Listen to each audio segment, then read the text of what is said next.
Friend, હું છું વિદ્યા Dave from Mahi makeover અમદાવાદથી. ફ્રેન્ડ, તો આજે આપણે છે સેન્સિટિવ સ્કિન વિશે પણ જાણી લઈએ. સેન્સિટિવ સ્કિન છે એના મુખ્ય લક્ષણો હોય છે ઇચિંગ. કોઈ પણ વસ્તુ છે એને ઈચ ખંજવાળ સતત આવતી રહેતી હોય છે, સૂકી હોય છે, અને ખંજવાળ આવવાથી અને સૂકી રહેવાથી છે આ સ્કિનમાં રેડનેસ એટલે કે લાલાશ છે તમને દેખાય છે.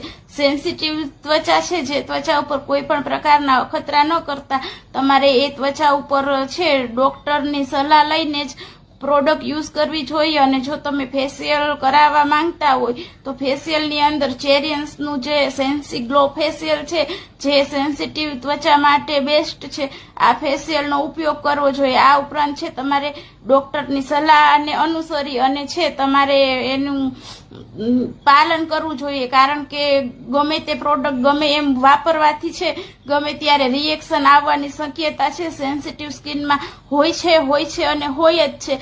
તો ડોક્ટરને પૂછી અને એ પ્રમાણે તમારે ફોલો કરવું જોઈએ. ફ્રેન્ડ, તો તમને કેવી લાગી માહિતી? મેં તમને 5 ત્વચાના પ્રકાર વિશે, એના લક્ષણો વિશે, એને તમે કેવી રીતે કેર કરી શકો છો એના વિશેની મેં માહિતી આપી. હવે નેક્સ્ટ વિડીયોમાં છે આપણે ડેઇલી હોમ કેર વિશે, ત્યારબાદ ઋતુ અનુસાર અને સ્કિન અનુસાર ફેશિયલ કયા કરાવવા જોઈએ એના વિશે પણ હું માહિતી આપીશ. ફ્રેન્ડ્સ.